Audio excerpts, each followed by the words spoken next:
아브람이 99세 때에 여호와께서 아브람에게 나타나서 그에게 이르시되 나는 전능한 하나님이라. 너는 내 앞에서 행하여 완전하라. 내가 내 언약을 나와 너 사이에 두어 너를 크게 번성하게 하리라 하시니 아브람이 엎드렸더니 하나님이 또 그에게 말씀하여 이르시되 보라 내 언약이 너와 함께 있으니 너는 여러 민족의 아버지가 될지라. 이제 후로는 내 이름을 아브람이라 하지 아니하고 아브라함이라 하리니 이는 내가 너를 여러 민족의 아버지가 되게 함이니라. 하나님이 또 아브라함에게 이르시되 그런즉 너는 내 언약을 지키고 내 후손도 대대로 지키라. 너희 중 남자는 다 할례를 받으라. 이것이 나와 너희와 너희 후손 사이에 지킬 내 언약이니라. 너희는 표피를 베어라. 이것이 나와 너희 사이의 언약의 표징이니라. 하나님이 또 아브라함에게 이르시되 내 아내 사레는 이름을 사레라 하지 말고 사라라 하라. 내가 그에게 복을 주어 그가 내게 아들을 낳아주게 하며 내가 그에게 복을 주어 그를 여러 민족의 어머니가 되게 하리니 민족의 여러 왕이 그에게서 나리라. 아브라함이 엎드려 웃으며 마음속으로 이르되 100세 된 사람이 어찌 자식을 낳을까? 사라는 90세이니 어찌 출산하리요 하고 아브라함이 이에 하나님께 아뢰되 이스마엘이나 하나님 앞에 살기를 원하나이다. 하나님이 이르시되 아니라 내 아내 사라가 내게 아들을 낳으리니 너는 그 이름을 이삭이라 하라. 내가 그와 내 언약을 세우리니 그의 후손에게 영원한 언약이 되리라. 아멘. 귀한 찬양 감사드립니다. 찬양은 언제나 우리의 영혼을 일깨웁니다. 오늘 예배 가운데 우리의 잠들었던 영혼이 깨어나고 주를 바라보기를 원합니다. 기도해 주신 덕분에 일정을 잘 마치고 어제 새벽에 제가 귀국했는데 여기 돌아와 보니까 함께 예배하는 공동체가 있다는 것이 얼마나 감사한지 모르겠습니다. 오늘 여러분들 오늘 3부 예배 함께 하시는 가운데 함께 예배함으로 누리는 기쁨이 충만하시길 원하고 가정마다 일터마다 예배의 부흥이 임하기를 축복합니다. 하나님께서 아브라함을 다시금 부르셨어요. 그리고 오늘 말씀을 보니까 너무나 분명한 말씀을 주십니다. 나는 전능한 하나님이라. 너는 내 앞에서 행하여 완전하라. 이 말씀을 주시는데 이 말씀이 얼마나 특별한지 저도 이 말씀을 다시금 묵상하게 되었습니다. 하나님의 전능하심에 관해서 묵상을 하다 보니까 하나님은 전능하신데 이상할 정도로 연약한 우리를 통해 일하기를 원하세요. 우리에게 전혀 새로운 길을 열어주시면서 우리로 하여금 정직한 길, 온전한 길, 의로운 길을 걸으라 그렇게 불러주세요. 그리고 우리가 그 길을 걷게 되기를 하나님이 기다려 주십니다. 전능하신 하나님이 우리를 기다려 주세요. 그리고 그 길에 들어서는 것 두려워하는 우리 모두를 하나님은 여전히 사랑으로 이끄십니다. 여러분, 우리가 살다가 하나님의 사랑을 잊은 채로 그렇게 주님을 모른다고 하는데도 주님 앞에서 정말 민망할 정도의 일을 행하면서도 주님 앞에서 떳떳이 살아가는 우리, 아마 주님께서 그쯤이면 하나님의 사랑을 멈추실 수도 있을 텐데 하나님은 여전히 우리를 사랑하십니다. 그 전능하신 하나님께서 오늘 아브라함에게 말씀을 허락해 주시는 거예요. 언약을 주세요. 그러면서 아브라함이 생각하는 것보다 그 앞서서 행하시는 하나님을 드러내십니다. 창세기 17장 2절을 보니까 내가 내 언약을 나와 너 사이에 두어 너를 크게 번성하게 하리라 하시니, 하나님께서 아브라함과 언약을 맺으실 때 여러분, 하나님 편에서는 뭐가 좋은 걸까요? 하나님이 아브라함과 언약을 맺으시면 하나님은 뭐가 달라지실 수 있는 걸까요? 정말로 왜 이토록 언약을 아브라함에게 강조하시는 걸까요? 이런 질문을 해볼 수도 있겠습니다. 그런데 다른 어떤 것이 아니라 언약을 신뢰하고 따르는 자녀들로 인하여 하나님이 기쁨을 누리시는구나. 우리가 언약에 들어가서 우리가 하나님께 대단한 것을 해드리는 게 아니라 하나님은 그저 그 언약을 믿고 신뢰하는 그 자녀로 인하여 기뻐하시기를 원하시는구나. 그래서 하나님은 우리와 깊은 관계 맺기를 원하세요. 여러분, 하나님과 언약 관계를 맺는 아브라함에게는 어떤 놀라운 일이 벌어지는 걸까요? 주디스 버틀러라는 인문학자가 중요한 이야기를 했는데 한번 잘 들어보세요. 나라는 사람은 너와의 관계 그 자체이다. 현대사회를 살면서 대부분의 사람들이 나는 나고 너는 너야. 서로가 개별된 독립된 삶을 산다고 말합니다. 그러면서도 내가 중심이 되어서 다른 사람을 판단하기도 해요. 나는 나야, 너는 너야. 구별하고 구분해서 삽니다. 그런데 진짜 잘 생각해 보니까 나라는 사람은 너와의 관계로 인하여 내가 된다는 얘기예요. 이 이야기를, 이 관점을 가지고 살펴보면 나는 하나님과의 관계 그 자체가 나라는 거예요. 이게 무슨 의미일까요? 하나님 없이는 내 삶이 설명되어질 수 없다는 거예요. 하나님 없이는 내 삶의 의미를 이해할 수 없다는 것입니다. 하나님께 속한 그 언약 자체가 우리를 하나님께 속한 자로 이끕니다. 그러니 우리에게 얼마나 놀랍고 새로운 변화가 일어난 것인지를 깨달아야 합니다. 여러분, 이 땅에서 우리가 살면서 자녀와의 관계로 인하여 우리가 부모의 삶이 설명이 돼요. 일터에서 우리가 일하는 관계를 통해서 우리가 일하며 이 땅에서 땀 흘리는 삶이 설명이 됩니다. 그리고 수많은 관계들을 통해서 우리 자신이 누구인지를 알 수 있어요. 그래서 결국 하나님과의 관계, 하나님만이 우리 삶의 본질을 설명할 수가 있는 것입니다. 이렇게 새로운 언약 관계로 하나님은 우리를 불러주셨어요. 하나님께서 축복의 언약을 주셨는데 그 언약을 자손들에게까지 이어가시겠다. 그렇게까지 하나님은 말씀하세요. 이 축복의 언약의 핵심 중의 핵심은 아브라함의 이름을 아브라함으로 바꾸신 것입니다. 그저 아비라는 그런 의미를 가진 아브라함에서 열국의 아비라고 하는 아브라함으로 이름을 바꿔주셨어요. 단지 이름이 바뀐 것만이 아니라 그의 사명이 바뀌게 되었어요. 이름이 바뀌면서 정체성이 완전히 새로워졌어요. 하나님은 아브라함의 사명을 새롭게 하셨는데 하나님이 전적으로 이끄시는 삶으로 들어가게 하신 거예요. 여러분, 열국의 아비가 되기 위해서는 아브라함은 이미 하나님의 손에 붙잡혀 있어야 해요. 열국의 아비가 되어 은혜의 통로가 되기 위해서는 아브라함은 하나님과의 관계 속에서 수많은 은혜를 이미 누리는 자가 되어야 한다는 말입니다. 여러분, 가족들 가운데 단 한 사람만이라도 주님과의 관계, 그 관계를 깊이 누리기 시작하면 그 관계를 통해 누리는 은혜가 가족들 모두에게 흘러가는 줄 믿습니다. 변화가 분명히 일어납니다. 오래전에 한 여자 성도님 이야기를 제가 들었는데 이분이 교회를 열심히 다니시기 시작하면서 제자훈련, 주중에 제자훈련을 너무 받고 싶은데 남편은 믿지 않아서 주일 예배 가는 곳조차 탐탁지 않게 여기는데 주중에까지 교회 간다고 하면 어떨까? 그래서 마음이 너무너무 답답하다가 이 여자 성도님이 하여간 수요일 제자훈련 시간 때마다 남편에게 하여간 무슨 피치 못할 일이 있는 이야기를 계속 거짓말해가면서 제자훈련을 받기 시작했어요. 근데 제자훈련을 받는데 매 단원 시간마다 은혜를 누리다가 그러다가 성령의 근심을 깨닫게 됐습니다.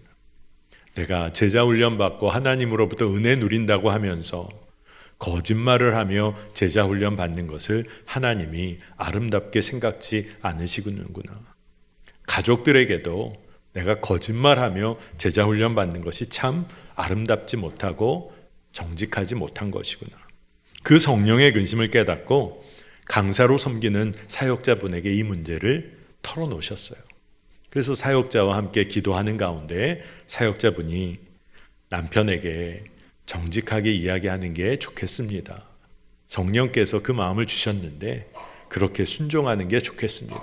그래서 이 여자 성도님이 믿음으로 담대하게 용기를 얻어서 남편에게 그간의 모든 상황을 솔직하게 정직하게 다 이야기했다고 해요. 그러고 나니까 그 남편의 반응이 어떻게 그렇게 거짓말을 하고 교회에 다닐 수 있느냐 막 화가 났다고 그래요. 그러면서도 마지막에 한 마디를 덧붙이는데 그래도 그 강사가 엉터리는 아닌가 보네. 그 교회가 엉터리는 아닌가 봐. 그리고 나서 이분이 제자 훈련에 나오실 수가 없었어요. 그러나 남편의 마음의 문이 열리는 첫 변화의 시작이 되었습니다. 이 여자 성도님이 당연히 제자 훈련 수료를 못했죠. 하지만 진정한 제자의 삶을 시작하게 된 거예요. 여러분, 주님 앞에서 의롭고 정직한 길을 걷기 시작하면, 주님 주신 마음에 순종하기 시작하면 그 삶을 통해서 은혜가 분명히 흘러가게 되어 있습니다. 열국의 아비로 부름받은 아브라함, 그의 삶을 주님은 이미 붙잡으셨어요. 그리고 하나님께서 은혜를 부어주시고 은혜의 통로로 사용하시고자 하나님이 이끄셨어요. 여러분, 우리도 하나님은 우리 모두를 부르셨습니다. 우리를 은혜 받는 자녀로 삼으셨어요. 그러니 우리가 부족할지라도 하나님은 우리를 붙잡으셔서 가르치시고 세우시고 때로는 고쳐서라도 하나님의 뜻대로 사용하시기를 원하십니다. 문제는 우리가 너무너무 고집스러운 거죠.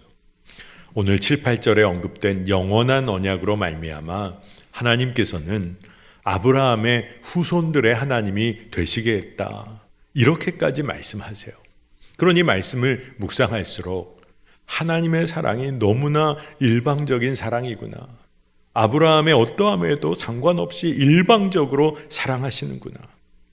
그런데 놀랍게 하나님이 그 일방적 사랑에 응답할 수 있는 기회를 아브라함에게 주세요. 언약이라는 것은 언제나 상호적입니다. 약속이라는 것은 서로가 신뢰하며 함께 지켜나갈 때 기쁨이 생기는 거죠. 그러니 아브라함에게도 하나님께 정말 사랑을 표현할 기회가 있었어야 됐는데 하나님이 말씀을 주시는 거예요.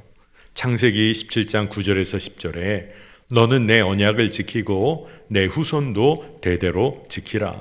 너희 중 남자는 다 할례를 받으라. 이것이 나와 너희와 너희 후손 사이에 지킬 내 언약이니라. 아멘. 할례는 언약의 표징이 되었어요. 그런데 단지 표식이 아니라 지켜야 할 삶의 방식을 의미하는 것입니다.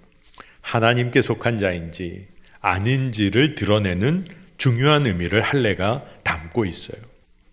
이 언약의 특징이 있는데 하나님은 아브라함에게 속한 모든 남자들이 할례 받으라, 하나님이 요구하셨습니다. 할례를 통해서 언약을 몸에 새기라는 거예요. 그 이야기는 다른 게 아닙니다.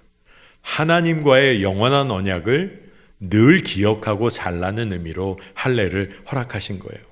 13절에 너희 집에서 난 자든지 너희 돈으로 산 자든지 할례를 받아야 하리니 이에 내 언약이 너희 살에 있어 영원한 언약이 되려니와. 아멘. 하나님은 언약에 들어온 이들을 늘 붙잡기를 원하셨어요. 함께 하시기를 원하셨어요. 얼마나 함께 하시냐? 영원토록 함께 하시겠다고 마음을 먹으신 거예요. 제가 말씀을 준비하면서 제 마음에 하나님은 이 언약을, 아브라함과 세운 이 언약을 물으실 마음이 전혀 없으시구나. 그렇게 말씀이 깨달아지니까 너무너무 감사하다는 생각이 들었습니다. 아브라함이 수없이 넘어지기도 했어요. 그러나 하나님은 약속을 깨트리고 물으실 생각이 없으신 거예요. 그러니 제 마음에 하나님은 참 속도 없으시다. 어떻게 그러실 수 있을까? 세상에서는 너무나 쉽게 약속을 깨트리기도 하고 서로 신뢰하며 쌓아온 시간을 헌신짝처럼 내버리기도 하는데 하나님은 결코 변함없이 사랑을 흘려보내시는구나. 하나님은 우리의 어떠함에도 불구하고 하나님께서 우리와의 관계를 이어가시겠다. 작정을 하신 거예요. 이러한 언약에 우리가 한 가지 조건, 기억해야 할 것이 있었는데 아브라함에게도 마찬가지죠. 할례를 받는 거였어요. 하나님의 말씀을 삶에 새기고 기억하며 살아야 한다는 것이었습니다. 우리는 이미 마음의 할례를 받은 자가 된 것이죠. 하나님께서 아브라함에게 이런 언약을 세우시면서 자손의 축복, 후손의 하나님이 되어주시겠다 말씀하셨는데 여러분 잘 생각해 보세요. 아브라함이 이 놀라운 언약을 말씀으로 받는데 현실은 아들이 없어요. 자손이 없어요. 하나님은 자손의 축복을 주시겠다고 했는데 자손의 축복이 없는데 어떡합니까? 그러니까 하나님의 언약을 정말 마음 다해 받기가 쉽지 않은 상황이었어요. 그래서 아브라함이 하나님께 올려드린 이야기가 하나님, 제가 100세가 될 때 아들을 얻는다. 사례가 99세 때 그때 자식을 얻게 된다. 이거 어떻게 하겠습니까? 저는 이스마엘을 통해서나 그저 위안을 얻겠습니다. 그러니까 아브라함이 사실은 조심스럽게 자기 마음을 하나님께 표현한 거예요. 여러분, 사실 아브라함에게 하나님께서 자식을 주시겠다, 아들을 주시겠다 먼저 약속하셨는데 오늘 성경의 본문은 그 이후로 13년이 흐른 세월이에요. 86세로부터 지금 아브라함이 99세가 될 때까지 말씀은 주셨는데 아들이 없었어요. 왜 굳이 하나님은 그렇게 13년을 아브라함이 기다리게 하셨을까? 마치 13년의 긴 세월을 벌 주시는 것처럼 그렇게 왜 그런 시간을 허락하신 것일까? 이런 질문을 우리들은 할 수 있어요. 그런 마음이 듭니다. 그런데 깨닫게 되는 것은 하나님께서는 사례가 경수가 끊어질 때까지를 기다리셨어요. 아브라함도 육신적으로 어떤 소망도 없게 될 바로 그때까지 하나님은 기다리셨어요. 그러고 나서 아들을 허락해 주신 거예요. 아브라함도 아무 소망이 없어요. 인간적인 가능성, 사례에게도 그리고 아브라함에게도 없을 그때에 하나님께서는 하나님의 일을 하셨어요. 이 사건이 복음의 사건과 맞닿습니다. 죄악과 허물로 인해서 삶의 소망이 완전히 끊겨버린 우리들의 삶. 인간적인 소망 어떻게 해서라도 인간적으로 붙잡아 보려 했는데 낙심하고 절망할 수밖에 없는 끊임없는 절망의 그런 악순환 속에 빠진 우리. 그런데 바로 그때 우리에게 아무 소망이 없을 때 하나님의 독생자 예수 그리스도께서 우리의 삶을 찾아오셨어요. 이와 같은 사건을 하나님은 아브라함에게 허락해 주시는 겁니다. 하나님은 사례의 이름도 사라로 바꾸시면서 열국의 어미로서의 사명을 주세요. 그래서 이 언약을 아브라함에게 정확하게 말씀해 주십니다. 오늘 16절에 내가 그에게 복을 주어 그가 내게 아들을 낳아주게 하며 내가 그에게 복을 주어 그를 여러 민족의 어머니가 되게 하리니 민족의 여러 왕이 그에게서 나리라. 아멘. 여러분, 우리가 아멘으로 받아요. 그런데 아브라함이 이 말씀 앞에서 웃습니다. 하나님의 말씀에 온전한 신뢰로 반응하기가 어려웠던 거예요. 그럼에도 불구하고 하나님은 이미 여러분과 나누었지만 이 언약을 물으실 생각이 없으신 거예요. 전혀 없으신 거예요. 그러면서 더 나아가서 이 언약에 아주 구체적인 이삭이라는 이름까지를 허락해 주시면서 말씀을 하세요. 19절을 봅니다. 아니라 내 아내 사라가 내게 아들을 낳으리니 너는 그 이름을 이삭이라 하라. 내가 그와 내 언약을 세우리니 그의 후손에게 영원한 언약이 되리라. 아멘. 여러분, 오늘 말씀을 이렇게 나누고 나서 이번 한 주간 17장 말씀을 한번 개인적으로 꼭 묵상할 시간을 가져보세요. 창세기 17장에 끊임없이 나오는 단어, 수없이 반복되는 말이 언약이란 말이에요. 영원한 언약이란 말입니다. 하나님은 언약에 대해 간절하세요. 우리와의 관계에 간절하세요. 하나님의 말씀이 얼마나 실제가 되는지 아직 태어나지도 않은 이삭 얘기를 하시면서 또 이삭의 후손들에게까지도 언약 관계를 이미 말하고 계신 거예요. 그러니 여러분, 우리가 믿음 생활을 할 때 주님의 말씀을 깨닫고 주의 약속을 받고 기뻐합니다. 그런데 시간이 흘러도 아무 일이 일어나지 않는 것 같은 때를 통과할 때가 있어요. 하나님은 이미 말씀하셨는데 우리가 보기에는 아직 이루어지지 않은 것 같아요. 그러나 하나님의 말씀은 이미 이루어진 사건이에요. 하나님은 신실하신 분이세요. 오늘 아브라함이 13년의 시간을 기다리는 동안 그때 하나님은 그 일을 이루기 위하여 기다리시는 일을 하셨어요. 그리고 정확한 때에 하나님의 일을 이루셨습니다. 이런 놀라운 하나님의 은혜와 사랑에 대해서 이제 아브라함이 23절 이하에 하나님의 말씀에 전적으로 순종하며 그에게 속한 모든 이들과 더불어 할례를 받습니다. 저는 이 말씀을 볼 때 아브라함의 영적인 리더십을 보게 될 수 있는 부분이라 생각이 들었어요. 그에게 속한 모든 남자들에게 할례 받아야 한다는 이야기를 다 이야기했을 때 아마 그 누군가는 아마 할례 받기 싫었을 수도 있겠죠. 돈으로 사왔던 아브라함에게 속하였던 자 아마 싫었을 수도 있어요. 그런데 결국 그들 모두가 할례를 받도록 아브라함이 이끌었다는 것입니다. 언약을 맺다라는 말을 히브리어로 보게 되면 원어적으로 보면 카라트 베리트란 말이에요. 카라트라는 것은 자르다라는 의미가 있고 베리트는 언약이라는 의미가 있습니다. 근데 참 특별한죠. 관용적으로 언약을 자른다라는 말을 통해서 언약을 맺는다라는 의미를 히브리 사람들이 사용했다는 겁니다. 다시 말해서 포피를 자르는 행위가 하나님을 전적으로 인정하는 그런 언약을 맺는다는 의미가 있다는 거예요.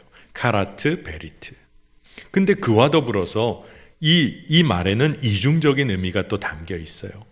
14절 이하를 보면 포피를 베지 아니한 자는 하나님의 백성 중에서 끊어질 것이다. 이런 말씀이 있거든요. 그러니 언약이 끊긴다는 의미도 또한 담고 있다는 거예요. 아마 이쯤 들으시면 여러분 중에 우리가 이미 묵상했던 창세기 이전 말씀이 떠오르시는 분이 계실 거예요. 하나님은 사실 아브라함에게 먼저 횃불 언약을 허락하셨었어요. 짐승들을 둘로 쪼개어서 이렇게 놓게 하셨죠. 그리고 그 사이로 불이 지나갔습니다. 그 당시에 이렇게 짐승을 쪼개고 거기에 불이 지나가도록 하는 것은 변할 수 없는 언약을 의미했어요. 그러면서 또 한 가지 덧붙여지는 게 언약을 깨트리는 자는 이 짐승들처럼 둘로 쪼개질 것이다. 이런 의미까지 담겨 있어요. 그러니 카라트 베리트, 언약을 맺는다. 그 안에 자른다는 의미가 있다는 것은 하나님과의 언약 안에 꼭 속해 있어야 함을 깨닫게 하는 그런 말씀입니다.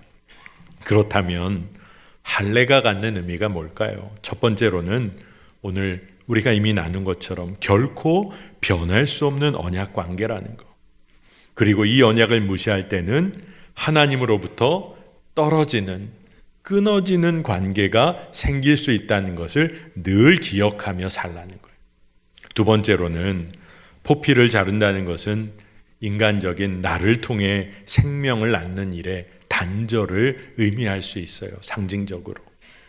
나의 죽음을 의미하는 의미이기도 합니다.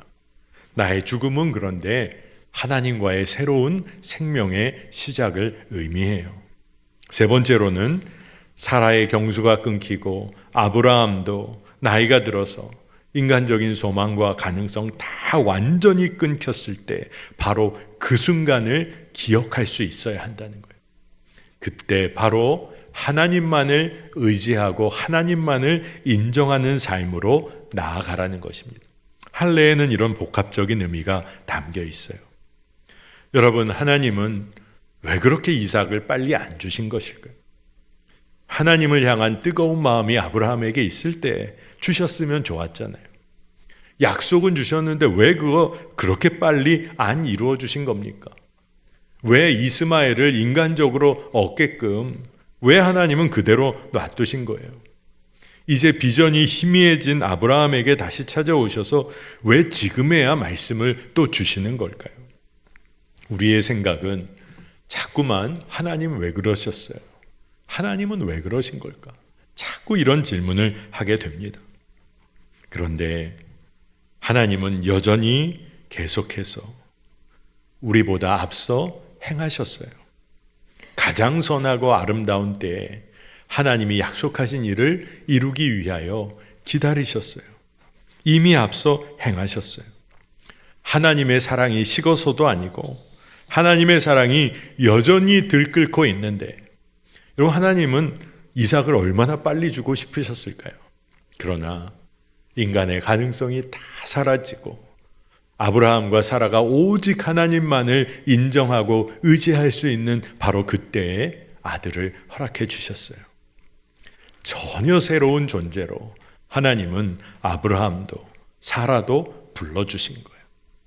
아마 언약을 주시자마자 아들을 허락하셨다면 아브라함과 사라는 하나님을 인정하는 삶에 온전히 나아가지 못했을 수도 있어요. 여러분, 진짜 이것을 기억해야 합니다. 제가 말씀을 묵상하면서 아브라함에게 아주 큰 장점이 하나 있구나 하는 생각이 들었습니다. 아브라함도 힘들고 수없이 넘어질 때가 있었어요. 비전이 희미해질 때도 있었어요.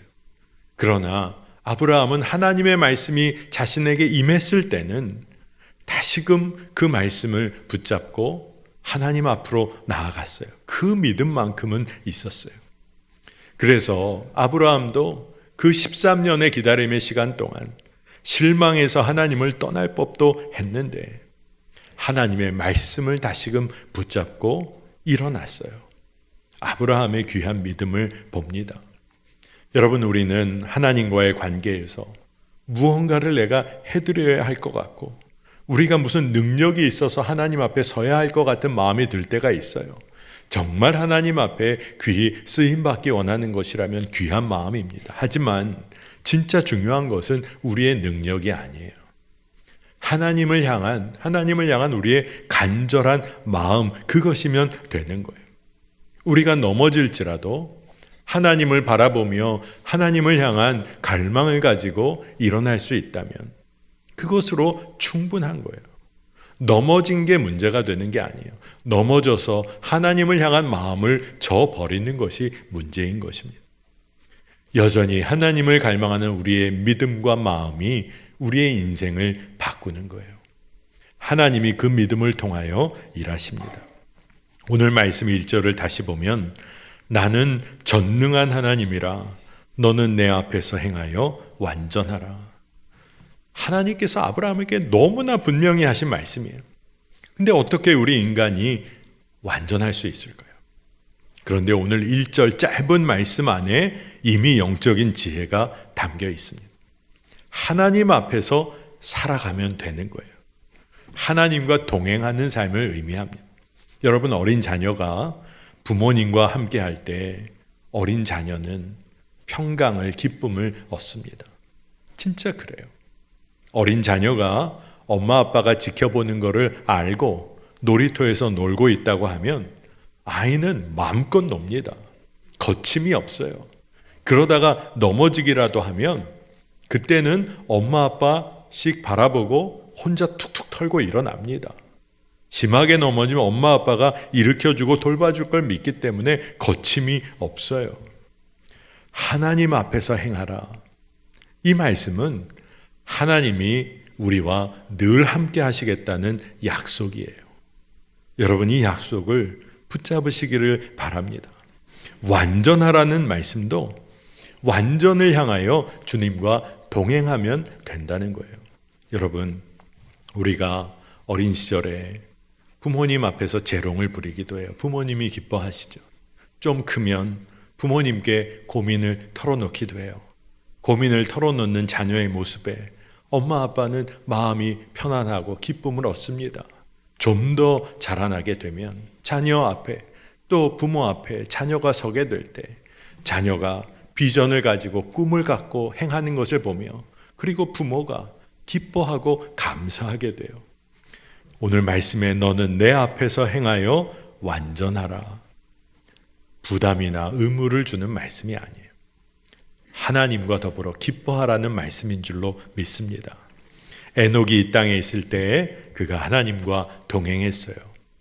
그리고 에녹은 이 땅에서 있을 때나 죽음을 보지 않고 들렸을 때나 동일하게 이 에녹은 주의 자녀의 삶을 산 거예요. 누린 거예요. 바로 이것이 새로운 존재로 부름받은 삶이에요. 하나님 앞에서 행하는 삶, 주와 동행하는 삶입니다. 볼까요? 히브리서 11장 5절에 믿음으로 에녹은 죽음을 보지 않고 옮겨졌으니 하나님이 그를 옮기심으로 다시 보이지 아니하였느니라. 그는 옮겨지기 전에 하나님을 기쁘시게 하는 자라 하는 증거를 받았느니라. 아멘. 하나님을 기쁘시게 하는 삶이 뭘까요? 하나님 앞에서 행하는 거예요. 우리 생각에는 모든 소망이 끊겨진 것 같아서 흔들리는 것 같은데 하나님은 여전히 우리를 하나님의 자녀로, 하나님의 동역자로 여겨주세요. 새로운 존재로 부름받은 삶은 어떤 삶일까요? 그것은 주님 앞에서 계속 행하며 걸어가는 삶이에요. 주님이 우리에게 그리스도인이라는 이름을 주셨어요. 그 이름에 걸맞는 삶을 사는 거예요.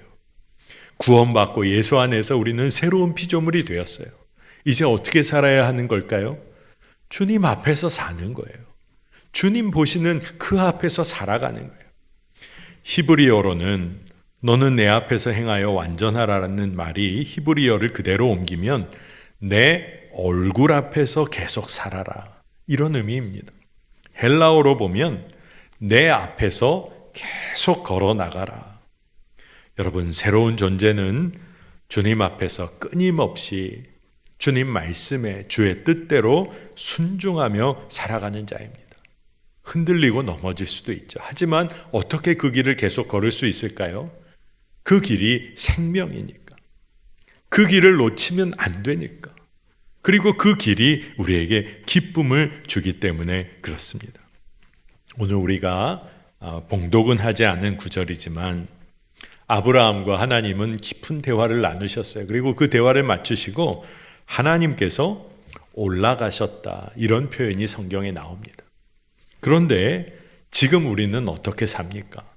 우리는 이미 마음의 할례를 받은 자요. 그리고 성령 하나님께서 우리 안에 생명으로 임하여 늘 함께 하세요. 임마누엘 하나님이시죠. 아마 아브라함이 오늘 이곳에 모인 성도님들을 보면 엄청 부러워할 거예요. 왜냐하면 늘 주의 생명이 여러분 안에 역사하고 있기 때문입니다. 우리는 그 복을 누리는 자예요. 그와 같은 새로운 존재로 우리는 부름을 받았어요. 여러분, 성령님과 더불어 늘 그분 앞에서 행하는 삶을 사시기를 축복합니다. 여러분, 이게 의무가 아니라고 말씀드렸죠. 나를 사랑하시는 그분 앞에서 사는 거예요. 여러분, 얼마나 든든하세요.